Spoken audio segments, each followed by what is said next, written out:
স্বাগত জানাচ্ছি ডিবিসি খেলার দুনিয়ায়। দেশ বিদেশের খেলাধুলা নানা খবর নিয়ে আপনাদের সাথে রয়েছে আমি তাই বনন্ত এবং বাংলাদেশ উইন্ডিজ প্রথম টি-20 নিয়ে কথা বলতে স্টুডিওতে আছেন ক্রীড়া সাংবাদিক নাবিল কায়সার।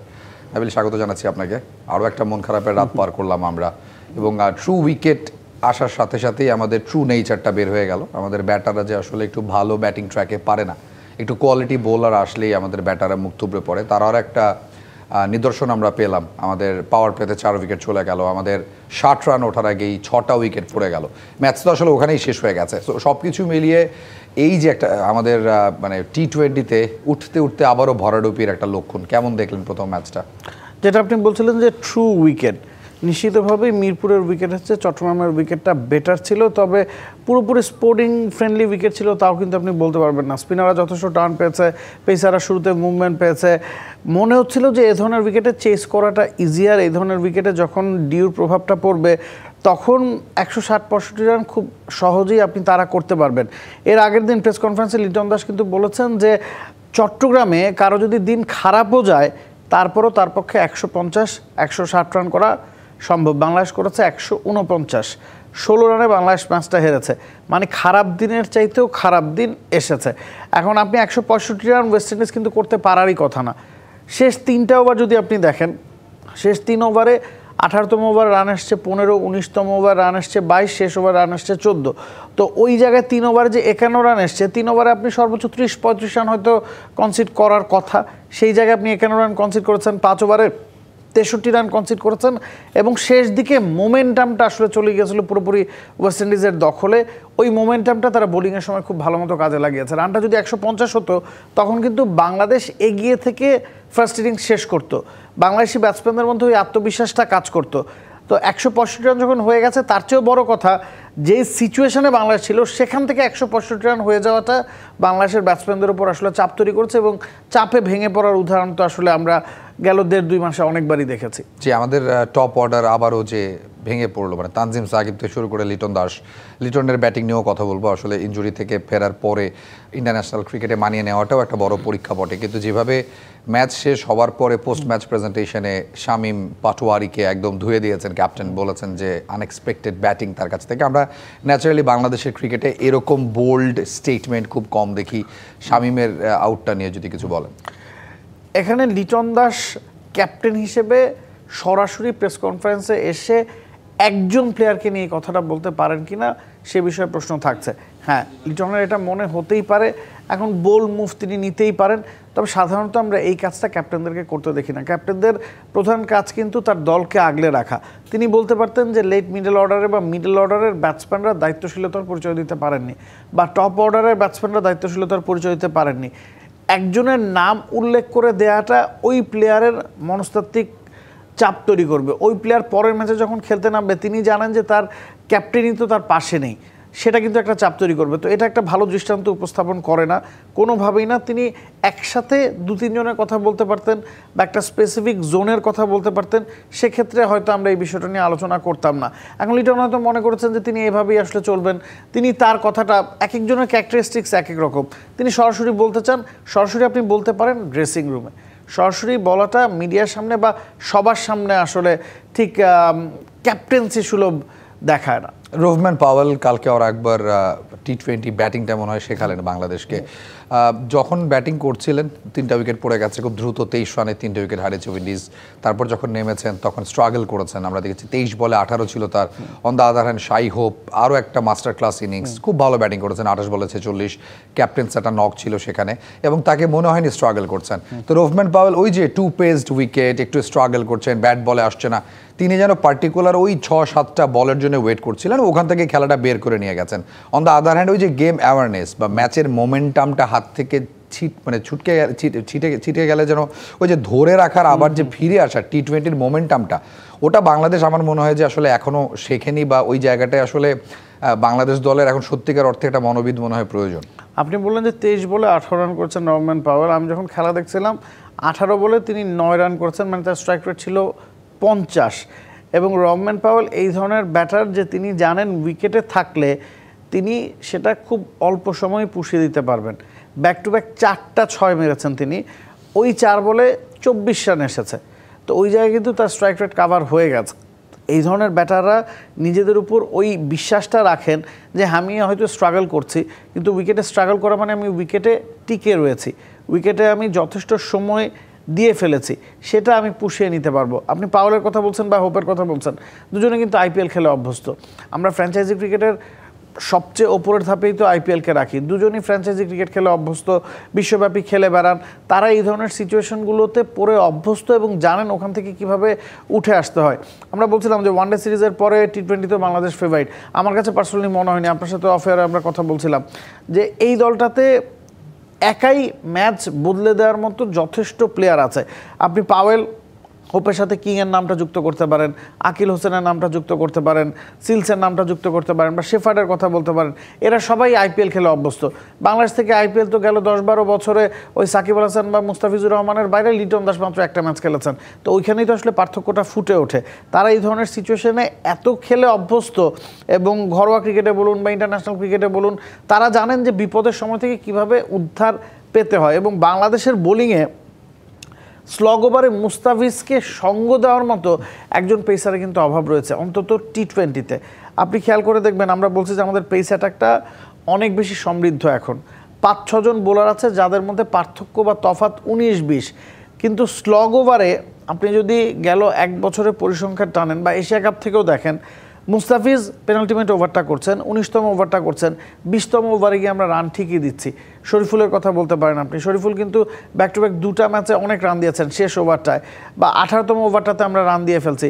গতকালকে মুস্তাফিজ যখন তার 3য় ওভারটা করছিলেন, 17তম ওভার সম্ভবত 4 রান দিয়েছেন। এরপরে মুস্তাফিজও কিন্তু 14 বা 15 রান খরচ করেছেন। তো যেদিন মুস্তাফিজ রান দিবেন সেদিন তো রান হচ্ছেই, যেদিন মুস্তাফিজ রান দিচ্ছেন না সেদিনও কিন্তু অন্য বোলারটা শেষ ওভারটাতে গিয়ে রান দিয়ে ফেলছেন। এই জায়গায় প্রপার স্লগ ওভারের ডেথ বোলার স্পেশালিস্টের কিন্তু একজন বোলারের ঘাটতি আমাদের আছে, এবং সেটা আমাদেরকে ভোগাচ্ছে। কারণ শেষ ওভারে যখন আপনি 20 রান দিচ্ছেন বা 18 রান দিচ্ছেন, তখন মোমেন্টামটা অপোনেন্ট দলের কাছে চলে যাচ্ছে, যেটা মিড ইনিংসকে তাদেরকে স্ট্র্যাটেজিটা সাজাতে অনেক বেশি সাহায্য করছে এবং ব্যাটসম্যানদের ওপর চাপ তৈরি করছে। কাল সিরিজের দ্বিতীয় টি-20 বাংলাদেশ উইন্ডিজ, যেটা বাংলাদেশের জন্য সিরিজ বাঁচানোর লড়াই। আমরা তানজিম সাকিবের প্রতিবেদনটাও দেখব। তিনি কালকে ম্যাচ শেষে অনেক কিছুই বলেছেন, একটু ছোট্ট করে টাচ করে যেতেছি তার আগে। তিনি বলেছেন একটা সেট ব্যাটার থাকলে ভালো হতো, মিডল অর্ডারের কাছ থেকে এক্সপেকটেশনস অনেক বেশি। আরও একটা ভালো কথা বলেছেন যে ম্যাচটা শেষ করতে পারলে তিনি খুশি হতেন, তার মানে নিজের ব্যাটিংয়ের উপর তার আত্মবিশ্বাস রয়েছে। 27 বলে 33 রান করেছেন, 7 নম্বরে নেমেছেন। এবং একটা জিনিস একটু মিস হয়ে যাচ্ছে, কালকে পার্থক্য কিন্তু টেনেছে দু দলের ফিল্ডিং। তানজিম সাকিব রহমান পাওয়েলের ক্যাচ যখন ছেড়েছেন, রহমান পাওয়েল তখন মাত্র ক্রিজে নেমেছেন, সম্ভবত 7 রানে অপরাজিত ছিলেন। সেই পাওয়েলই কিন্তু ম্যাচটা টেনে নিয়ে গেছেন।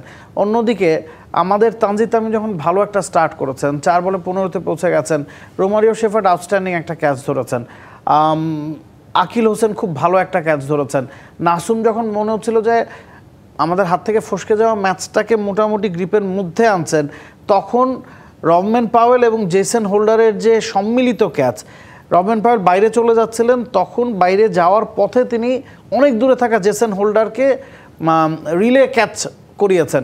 তো ওই জায়গায় 3টা অসাধারণ ক্যাচ কিন্তু কালকে ওয়েস্ট ইন্ডিজ ধরেছে, সেই জায়গায় কিন্তু একটা পার্থক্য হয়েছে। এবং তানজিম সাকিবকে আমরা 7 নম্বরে নামিয়েছি, তিনি ভালো ব্যাটিং করেছেন, তবে ইজিয়া নাম্বার 7 ব্যাটসম্যান, এই প্রশ্নটা আমার আছে।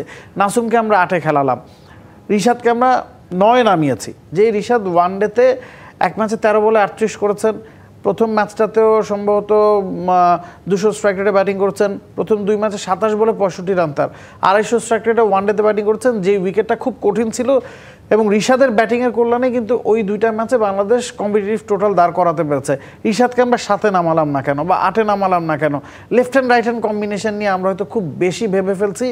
এই জায়গায় আমার মনে হয় যে একটু অন্যভাবে চিন্তা করে দেখা যেতে পারে। আমাদের দলে মিনি অলরাউন্ডার দেখা যাচ্ছে এখন, যদি তানজিম সাকিবকে বলেন, নাসুমকে বলেন, রিশাদকেও যদি ধরি। আমি এটা মানতে নারাজ। জি, আপনি তানজিম সাকিব, নাসুম বা রিশাদকে মিনি অলরাউন্ডার আমি বলতে নারাজ, ইজ বিকজ হ্যাঁ তাদের ব্যাটিং করার সক্ষমতা আছে, কিন্তু আপনি কি একটা ম্যাচে বলতে পারবেন যে এই ম্যাচটাতে তানজিম সাকিব ব্যাট হাতে জিতিয়েছেন বা নাসুম ব্যাট হাতে জিতিয়েছেন বা রিশাদ ব্যাট হাতে জিতিয়েছেন? আফগানিস্তানের এগেনস্টে রিশাদের একটা 50 আছে ভালো স্ট্রাইক রেটে। এখন আপনি যখন 30 বলে 50 রান দরকার, আপনার ক্রিজে রিশাদ এবং তানজিম সাকিব আছেন, আপনি কি বিশ্বাস করবেন যে বাংলাদেশ ওই ম্যাচটা জিততে পারবে?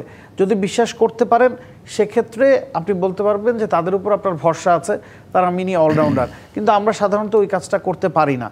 আমরা দেখি যে বাংলাদেশ দল যখন চাপে আছে বা ম্যাচ থেকে ছিটকে গেছে, তারা দুই একটা ভালো ইনিংস খেলেন, বা বাংলাদেশ দল যখন আগে ব্যাটিং করেন, চাপ থাকে না, তখন দুই একটা ভালো ইনিংস খেলেন।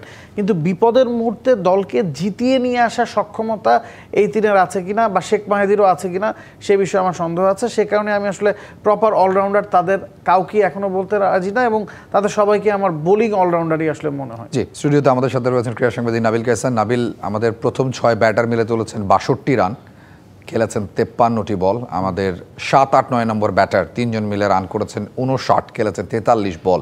আপনি যদি আপনার লেট মিডল অর্ডারকে 48 বলে 89 রান করতে দেন, বাংলাদেশের তো ওই সামর্থ্য আসলে টি-20তে নাই যে এতগুলো রান তারা করতে পারবে। আমার কাছে একটু কনসিস্টেন্সির অভাবও মনে হচ্ছে। সেকেন্ড টি-20-র আগে আপনি খুব বেশি অদল বদলের দিকে হয়তো যাবেন না, তবে আমাদের মিডল অর্ডারে কিছু সমস্যা রয়েই গেছে, যেটা আমরা এশিয়া কাপ থেকেই বলছি যে আমাদের প্রপার মিডল অর্ডার ব্যাটার নাই। যাদেরকে আমরা মিডল অর্ডারে ট্রাই করছি তারা সবাই আসলে ফিনিশার। একমাত্র হৃদয় ছাড়া প্রপার মিডল অর্ডার ব্যাটার নেই, এবং হৃদয়ও সাধারণত ঘরোয়া টি-20 ক্রিকেটে ওপেনিংয়ে বা 3 নম্বর স্লটেই ব্যাটিং করে থাকেন। আমরা 4 জন ওপেনার নিয়ে খেলছি, 3 জন ফিনিশার নিয়ে খেলছি, মাঝখানে মিডল অর্ডার বলতে আমার কিছু নাই। মিডল অর্ডারে যারা ব্যাটিং করেন তাদের কাজটা খুব ডিফিকাল্ট, তাদেরকে সিচুয়েশন অনুযায়ী ব্যাটিং করতে হয়। কোনো দিন হয়তো আপনি 5 নম্বরে 10ম ওভারে নামবেন, কোনো দিন 5 নম্বরে 19তম ওভারে নামবেন, কোনো দিন আপনার সামনে স্পিন থাকবে, কোনো দিন আপনার সামনে পেস থাকবে, কোনো দিন আপনার পার স্কোর 180 হবে, কোনো দিন 100। কিন্তু বাংলাদেশের মিডল অর্ডারদের তো আসলে কাজটা তো সুবিধার, কারণ তারা তো পাওয়ার প্লেতে নেমে পড়ে, সেটার সাথে তো তারা অভ্যস্ত না, সেই ক্রিকেটটা তো তারা খেলছে না। সেক্ষেত্রে আপনি ওই এক কাজ করতে পারেন যে টপ অর্ডার ব্যাটারদের নিয়ে স্কোয়াড সাজাতে পারেন, এটাও অনেক দল করে থাকে। সেটা তো আমরা করছি রেগুলারলি, সেটা আমরা করছি। এখন আমরা 1, 2, 3 করছি, 4, 5, 6ও আমরা ওই কাজটা করতে পারি। যেভাবে হচ্ছে আপনি ভুল বলেননি। আপনি ওপেনারদের নিয়ে প্রথম 7 জনকে ওপেনার খেলালে আসলে খুব বেশি অদল বদল হবে কিনা আমি জানি না, কারণ এই জায়গায় কনসিস্টেন্সির কথা যেটা বলছিলাম, আমরা এশিয়া কাপে গিয়েছি 2 জন সেট ওপেনার নিয়ে, তানজিদ তামিম, পারভেজ ইমন, দুজনকে টুর্নামেন্টের মাঝপথে একাদশ থেকে ছিটকে ফেলেছি। সাইফ হাসান এশিয়া কাপের আগে দলের আশেপাশে ছিলেন না, তিনিই মনে হচ্ছে এখন একমাত্র টি-20 স্পেশালিস্ট ব্যাটার। আপনি যদি মিডল অর্ডারের কথা বলেন, আপনার শেষ সিরিজে অধিনায়ক কে ছিলেন? জাকের আলী অনিক, তিনি গেল ম্যাচ খেলেননি। মানে এর আগের টি-20 ম্যাচটাতে যিনি ক্যাপ্টেন্সি করেছেন তিনি পরের ম্যাচে নাই। তো প্লেয়াররা কিন্তু ওই আত্মবিশ্বাসটা পাচ্ছে না যে তারা পরের ম্যাচে খেলবে কিনা। এই জায়গায় আপনাকে একটা লং রান দিতে হবে। যে কোনো প্লেয়ারকেই যখন আপনি দলে খেলাবেন 5টা-7টা ম্যাচ খেলাতে হবে। হ্যাঁ, এই জায়গায় সোহানকে বাংলাদেশ দল অনেক দিন ধরে সুযোগ দিচ্ছে, এশিয়া কাপ থেকে আমরা দেখছি টানা ম্যাচ খেলছে না। আবার সেটা নিয়েও প্রশ্ন উঠছে যে সোহান রান করছে না, তাকে কেন খেলানো হচ্ছে। এই জায়গায় আমার কাছে মনে হয় যে হ্যাঁ, তাকে একটা লম্বা রান দিচ্ছেন, তিনি যদি পারফর্ম করতে না পারেন হয়তো তাকে ছিটকে ফেলা হবে, তবে তার আগে তাকে প্রপার সুযোগটা দেওয়া হচ্ছে। আমার মনে হয় যাকে আপনি খেলান, একটা প্রপার টিম খেলান, স্ট্র্যাটেজিক কারণে আপনি দলে পরিবর্তন আনতে পারেন, তবে 2 ম্যাচে কেউ খারাপ করলে তাকে 3য় ম্যাচে আপনি ছুড়ে ফেলে দিতে পারেন না। তো সেক্ষেত্রে আপনি যেহেতু এই কথা বলছেন, জাকের মনে হয় সেক্ষেত্রে আরও 2টো ম্যাচ তাকে ডাগ আউটে বসে থাকতে হবে, কারণ সোহান, শামীম পাটোয়ারির উপর যেহেতু প্রথম ম্যাচে তারা ভরসা রেখেছে। আর শামীম পাটোয়ারির উপর পরের ম্যাচে ভরসা রাখবেন কিনা সেই বিষয়ে কিন্তু সন্দেহ আছে, কারণ লিটন যেভাবে আসলে প্রেস কনফারেন্সে বলেছেন যে শামীম পাটোয়ারি যে শটটা খেলেছেন সেটা সেই মুহূর্তে কোনোভাবেই খেলা উচিত, তার নাম মেনশন করে বলেছেন, মনে হচ্ছে কোপটা পড়লে শামীম পাটোয়ারির উপরই পড়তে পারে। এবং তার গেল 7-8টা ইনিংসও কিন্তু আসলে খুব বেশি সুবিধা না, 2টা ভালো ইনিংস আছে, 2টা ডাক আছে, 3টা সম্ভবত সিঙ্গেল ডিজিটে আউট হয়েছেন, তো পারফরমেন্সটাও তার সাথে নাই। তবে লেফট হ্যান্ড একজন ব্যাটসম্যানও আসলে দরকার। আপনি যদি টপ অর্ডার থেকে খেয়াল করেন, তানজিদ তামিম ছাড়া কিন্তু লেফট হ্যান্ডেড ব্যাটসম্যান নাই। আপনি লিটন দাস 3-এ খেলছেন, সাইফ 2-এ খেলছেন, হৃদয় 4-এ খেলছেন, 5-এ যদি আপনি অনিককে খেলান, 6-এ সোহানকে খেলান, 7-এ তানজিম সাকিব বা রিশাদকে খেলান, আপনার টপ অর্ডারে কিন্তু একমাত্র তানজিম সাকিব ছাড়া লেফট হ্যান্ডেড ব্যাটসম্যান নাই। তো ওই যে left hand right hand batting নিয়েও কিন্তু বাংলাদেশ ভাবছে, সেটা আমরা 7-8-এ গিয়ে গতকালকের ম্যাচেও দেখেছি, রিশাদের আগে নাসুমকে নামানো হয়েছে। তো ওই জিনিসগুলো নিয়ে আসলে বাংলাদেশ দল ভাবছে, ভাবনাটা বেশি হয়ে যাচ্ছে। আপনার যেহেতু ব্যাকআপ প্লেয়ার নেই এবং মিডল অর্ডার ঢুকাচ্ছে বাংলাদেশকে টি-20তে, সেক্ষেত্রে আপনি 2 লেফটিকে, যাদেরকে নিয়ে আমরা এশিয়া কাপে আসলে গিয়েছিলাম এবং আমাদের ভরসার জায়গাও ছিল যে আমাদের ইমন এবং তানজিদ তামিম দুজন আমাদের একটা লম্বা সময় সার্ভিস দেবেন, সেই প্ল্যানে স্টিক থেকে আমি সাইফকে 4-এ খেলালে আসলে কেমন লাগে একাদশটা? আমার কাছে খারাপ মনে হয় না, তবে সাইফ যেহেতু পারফর্ম করছেন ওপেনিংয়ে, একই সাথে টি-20-তে এবং ওয়ানডেতে সাইফকে এখন আপনার সরানোর উপায় নাই। সেক্ষেত্রে লিটন কি 4-এ খেলতে পারেন কিনা এখন আপনি এই প্রশ্ন রাখতে পারেন যে আপনি যদি তানজিদ তামিমের সাথে সাইফকে ওপেন করেন, 3 নম্বরে পারভেজ ইমন, 4 নম্বরে লিটন, 5-এ তাওহিদ হৃদয়, 6-এ সোহান বা অনিকের যে কোনো একজন, এভাবে আপনি একটু ট্রাই করে দেখতে পারেন কিনা। সবভাবেই ট্রাই করা হচ্ছে, ট্রাই যে করা হচ্ছে না তা না। সাইফ হাসানকে যখন এশিয়া কাপে নিয়ে যাওয়া হয়েছে তাকে তাওহিদ হৃদয় বা 4-5-এর ব্যাকআপ হিসেবে নিয়ে যাওয়া হয়েছে। প্রয়োজনে ওপেনিংয়ে দরকার পড়লে তাকে ওপেনিংয়ে খেলানো হবে, কারণ ওপেনিংটাও তিনি করতে পারেন। তাকে মূলত ব্যাকআপ ক্রিকেটার হিসেবে নিয়ে গিয়েই ওপেনিং স্লটে যখন বাংলাদেশ একটা স্ট্র্যাটেজির বদল এনেছে, বাংলাদেশ 7 ব্যাটসম্যান নিয়ে খেলবে, 4 বোলার নিয়ে খেলবে, তখন সাইফকে ওপেনিংয়ে নামিয়েছে, তখন তিনি পারফর্ম করেছেন দেখেই তার ওপেনিং স্লটটা আসলে নিশ্চিত হয়ে গেছে। এখন তিনি যেহেতু ওই জায়গায় পারফর্ম করছেন, তাকে আবার সরানোটা আমার কাছে যুক্তিযুক্ত মনে হয়। নাবিল, আমাদের আরও কথা রয়েছে, আমরা ফিরে আসছি একটা ছোট বিরতির পর। দেখছেন ডিবিসি খেলার দুনিয়া, সময় হলো ছোট একটা বিরতির। আমাদের সাথে স্টুডিওতে আছেন ক্রীড়া সাংবাদিক নাবিল কায়সার। নাবিল, কাল সিরিজের দ্বিতীয় টি-20 ব্যাক করতে হবে বাংলাদেশকে, এবং আবারও আমরা মোমেন্টাম হারিয়ে ফেলেছি। ব্যাটারদের আরও একবার আত্মবিশ্বাস তলানিতে। কিভাবে আসলে সব ঠিক হবে? ব্যাটাররা কিভাবে রানে ফিরবে? বাংলাদেশ কিভাবে একটা ম্যাচ জিততে পারে ওয়েস্ট ইন্ডিজের এগেনস্টে? পাবলোতে শুরুতে গতকালকে তানজিদ তামিম যে ব্যাটিংটা করেছেন সেই ব্যাটিংটা করতে হবে, কারণ এই ধরনের উইকেটে আপনি ওই যে ধুকে ধুকে ব্যাটিং করে 150 রান করবেন, সেই রান দিয়ে আপনি ম্যাচ জিততে পারবেন না।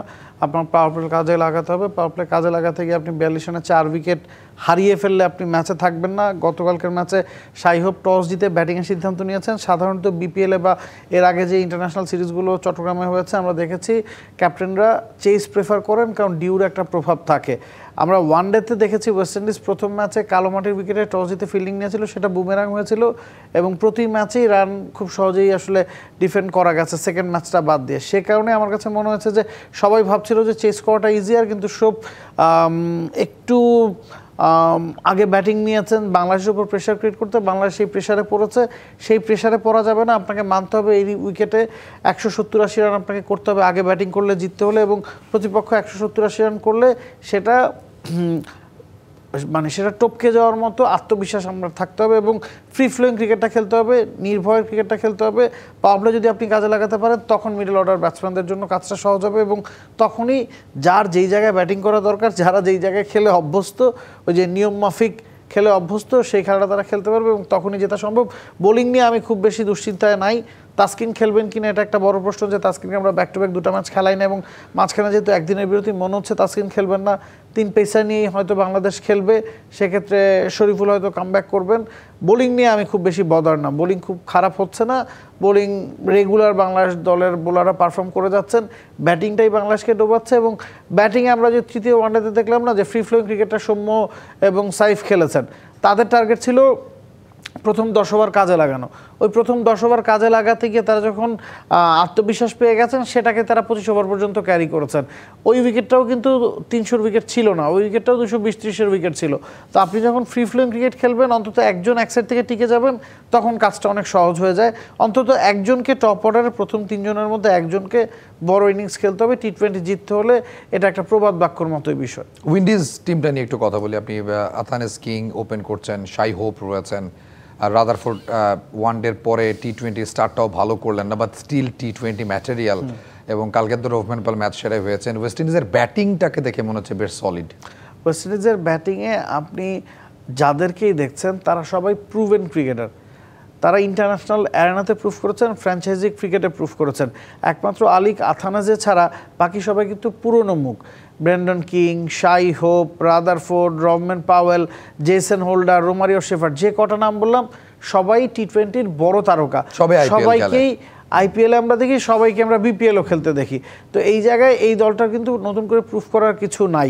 এ কারণেই বলছিলাম যে ওয়ানডের চেয়ে টি-20-তে এই দলটা অনেক বেশি স্ট্রং। আপনি 1-2টা উইকেট নিয়ে নিলেই যে ওয়েস্ট ইন্ডিজ ম্যাচ থেকে ছিটকে যাবে তা না, তারা খেলাটা শেষ পর্যন্ত টানার চেষ্টা করবে। সেই কাজটাই তারা প্রথম টি-20-তে করেছে, যেখানে তারা অ্যাসেস করেছে। টসের সময় হোপ কিন্তু বলেছেন যে আমরা ব্যাটিং নিচ্ছি, উইকেটটা ড্রাই মনে হচ্ছে, তবুও আমি নিশ্চিত নই যে চেস করা উচিত ছিল কিনা। অ্যাসেসমেন্টটা খুব জরুরি। পাওয়ার প্লেতে ওয়েস্ট ইন্ডিজ 35 রান করেছে, উইকেট হারায়নি। ওই সময় তারা অ্যাসেস করেছে যে কত রান করাটা জরুরি, কত রান করাটা দরকার। অ্যাওয়ে টিম হিসেবে তারা যেভাবে অ্যাসেস করে ইনিংসটার সমাপ্তি টেনেছে, ওই জায়গায় কিন্তু তাদের এক্সপিরিয়েন্সটা ম্যাটার করেছে।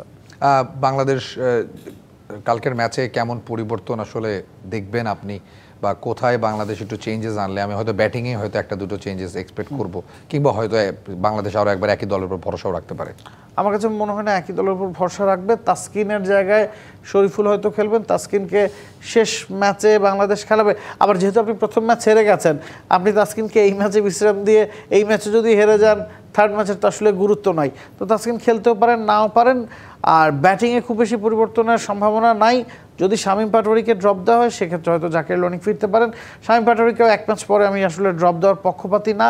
তবে যেহেতু লিটন দাস অমনভাবে বলে ফেলেছেন, সে কারণে মনে হচ্ছে যে তিনি আসলে একটু বিরক্ত শামীমের ওপর।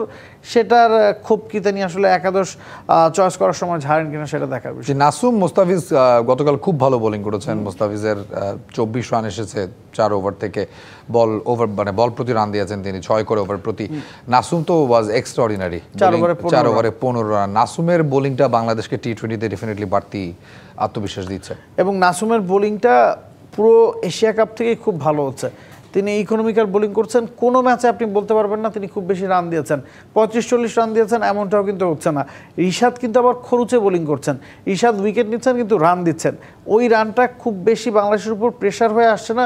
ইটস বিকজ আরেক প্রান্তে নাসুম ইকোনমিক্যাল বোলিং করে দিচ্ছেন। 15, 17, 20-এর মধ্যে তিনি রান দিচ্ছেন, বা 24-এর কম রান দিচ্ছেন। সেটা রিশাদকেও একটা সুবিধা এনে দিচ্ছে। ব্যাটিংয়ের মতো বোলিংও কিন্তু পার্টনারশিপটা জরুরি। বাংলাদেশ টিম ম্যানেজমেন্টকে এই জায়গায় আমি একটা সাধুবাদ দিতে চাই যে নাসুমকে তারা স্পেশালিস্ট বোলার হিসেবে খেলা, এবং আমরা দেখেছি যে শেখ মাহিদি একটু ব্যাটিং পারেন, টুকটাক ব্যাটিং পারেন, সে কারণে নাসুমকে ড্রপ করে শেখ মাহিদিকে রেগুলার আমরা খেলতে দেখেছি।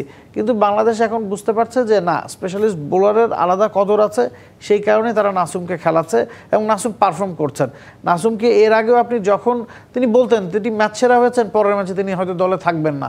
এখন তিনি জানেন যে তিনি নিয়মিত খেলছেন, সেটা তার আত্মবিশ্বাস বাড়িয়েছে এবং সেটার প্রমাণ মাঠেও আমরা পাচ্ছি। একটা দেশের ক্রিকেট কালচার তো অনেক ইম্পর্টেন্ট, মানে আমাদের টেস্ট স্ট্যাটাস পাওয়ার পর ইটস বিন লং। আপনি বলছিলেন Jaker Ali was the captain in Asia Cup, তারপর ড্রপড আউট। শেখ মাহিদির প্রসঙ্গটা তুললেন। শেখ মাহিদিকে খুব বেশি দিন হয়নি, কোনো একটা সিরিজের আগে এশিয়া কাপে ঠিক আগে আগে বলা হচ্ছিল যে বিশ্বকাপের আগ পর্যন্ত আমরা দেখতে চাই অ্যাজ এ ভাইস ক্যাপ্টেন কেমন করেন। He is out of the team as well. So আমাদের কালচার তো আসলে নেই, মানে টিম ম্যানেজমেন্ট বলেন, বিসিবি বলেন, যেরকম প্ল্যান নিয়ে তারা কথা বলেন, দেখলে মনে হয় আসলে তারা নিজেরাও জানেন এক্স্যাক্টলি কি করতে চান। এখন সমস্যাটা হয়ে গেছে, শেখ মাহিদির দলে জায়গা তখনই মিলবে যখন বাংলাদেশ 3 স্পিনার খেলাবে। চট্টগ্রামে স্পোর্টিং উইকেটে খেলা হচ্ছে, বাংলাদেশকে 3 পেসারের দিকে যেতে হচ্ছে। আপনি একজন পেসার কম খেলালেই কিন্তু শেখ মাহিদি একাদশে ফিরবেন। তো তিনি তো সেট আপের মধ্যেই আছেন, এটাকে আমি খুব বড় বিষয় বলে মনে করছি না। কারণ he is part of the process, দলের সাথে আছেন, প্রয়োজন পড়লেই তাকে খেলানো হবে। তো তার আসলে মন খারাপ করার কিছু নাই। নাসুম ভালো করছেন, সে কারণে তাকে খেলানো হচ্ছে। Rishad is a leg spinner, টি-20তে একজন লেগ স্পিনার আসলে খুব বেশি দরকার। তিনি হয়তো রান দিবেন কিন্তু উইকেট এনে দেবেন, সেই কাজটা আবার রিশাদ করছেন। এবং আপনাকে একজন স্পিনার যদি খেলাতে হয়, এখনকার বিবেচনায় কিন্তু রিশাদকেই খেলাতে হবে। ইটস বিকজ তিনি লেগ স্পিনার এবং সেই ক্যাটাগরিতে কিন্তু তিনি খেলছেন। তো শেখ মাহিদির মন খারাপ করার কিছু নাই, সুযোগ মিলবে। নাবিল, আমাদের শেষ প্রশ্ন আপনার কাছে। টেস্ট ক্যাপ্টেন ঘোষণার দিন প্রবাবলি আজকে বা কালকে আমরা খুব দ্রুতই জেনে যাব। টেস্ট ক্যাপ্টেন হিসেবে কাকে কাকে দেখছেন আপনি? আপনার কাছে যদি কোনো শর্ট লিস্ট থাকে, কারা হতে পারেন? খুব বেশি অপশন আমি আসলে এই মুহূর্তে দেখি না। টেস্ট স্পেশালিস্ট হিসেবে যারা খেলছেন, আমার কাছে পার্সোনালি মনে হয় তাদের কারোকে ক্যাপ্টেন্সি দিলেই বেটার হতো। সেই কাজটা মুমিনুল হককে দিয়ে করানো হয়েছে। তখন আবার সিনিয়র ক্রিকেটাররা ছিলেন, তিনি তার সেরাটা দিতে পারেনি, ব্যাটিংয়ে তার প্রভাব পড়েছে, সে কারণে তাকে সরিয়ে দেওয়া হয়েছে। এখন আমি আসলে এই দলটাতে খুব বেশি অপশন দেখি না, কারণ আমাদের পেস ডিপার্টমেন্টটা অনেক শক্ত, স্পিন ডিপার্টমেন্টটা টেস্টে খুব ভালো করছে তা না। এবং আপনি তাকেই ক্যাপ্টেন্সি দিবেন দলে যিনি আগামী 3 বছর বা 2 বছর দলে যার জায়গা পাকা। এখন সমস্যা হয়ে গেছে, আমাদের 3 ফরম্যাটেই আগামী 3 বছর খেলবেন এমন প্লেয়ার হাতে গোনা 2-1 আছেন। আপনার বেতন ক্যাটাগরি যদি দেখেন, একমাত্র তাসকিন সর্বোচ্চ ক্যাটাগরিতে আছেন, তিনি 3টা ফরম্যাট খেলছেন। এক একজন এক এক ফরম্যাট খেলছেন এবং তারাও কয় বছর সার্ভিসটা দেবেন বা দলে তাদের জায়গা কতটা পরিপক্ক সে বিষয়ে সন্দেহ আছে। তো এই কারণে আমার মনে হচ্ছে যে হয়তো মিরাজকেই কন্টিনিউ করা হতে পারে। মিরাজ বা লিটন যেহেতু সরে গেছেন, কিন্তু আমাদের তো আবার একটা 3 ফরম্যাটে 3 ক্যাপ্টেনের তত্ত্ব আছে, সেখানে তো তাহলে আপনার হিসাব মিলবে না। হিসাব মিলবে না, এখন অপশন তো নাই আপনার কাছে। শান্ত তো সরে গেছেন, এখন লিটন এক ফরম্যাটে ক্যাপ্টেন, মিরাজ এক ফরম্যাটে ক্যাপ্টেন, এর বাইরে আমি আর কোনো অপশন দেখি না। সেক্ষেত্রে 3 ফরম্যাটে 3 ক্যাপ্টেন আপনি বোধহয় সেক্ষেত্রে আবারও জাকের আলীর অনেককে ফিরিয়ে তাকেও যদি টেস্ট ক্যাপ্টেন্সি দেওয়া যায়। Thank you so much Nabil for being here.